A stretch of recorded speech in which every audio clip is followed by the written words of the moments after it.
Les présidents des parlements israéliens et marocains signent une série d'accords et promettent que leurs deux pays vont approfondir encore leur coopération. Mais ce qui intéresse les journalistes en conférence de presse, c'est la question du Sahara occidental, ce territoire considéré comme non autonome par l'ONU et que Rabat revendique. Comme les autorités marocaines, Amir Ohana, le président du Parlement israélien, évoque, lui, le Sahara marocain. Je le dis et je le redis très clairement, en tant que président du Parlement israélien, Israël devrait aller vers une reconnaissance du Sahara marocain.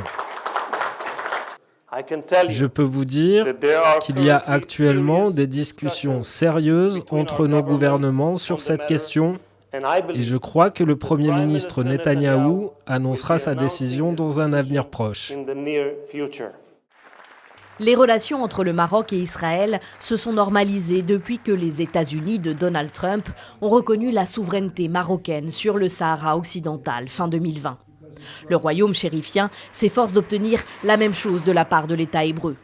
Mais ce rapprochement se heurte à une partie de l'opinion marocaine, surtout depuis l'accession au pouvoir en Israël de courants ultranationalistes, hostiles à tout pourparler avec les Palestiniens. Mercredi, une cinquantaine de personnes ont manifesté à Rabat contre la venue d'Amir Ohana dans leur pays.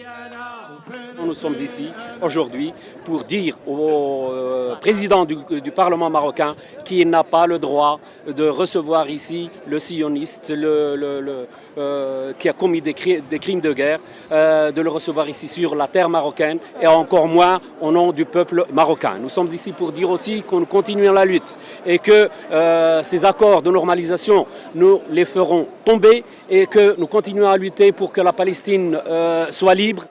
La question du Sahara occidental reste centrale pour le Maroc, qui contrôle 80% du territoire sahraoui. Rabat prône un plan d'autonomie sous sa souveraineté. Mais les indépendantistes du Front Polisario, soutenus par l'Algérie, réclament eux un référendum d'autodétermination sous l'égide de l'ONU. Un référendum qui était prévu lors de la signature en 1991 d'un cessez-le-feu, mais qui n'a jamais eu lieu.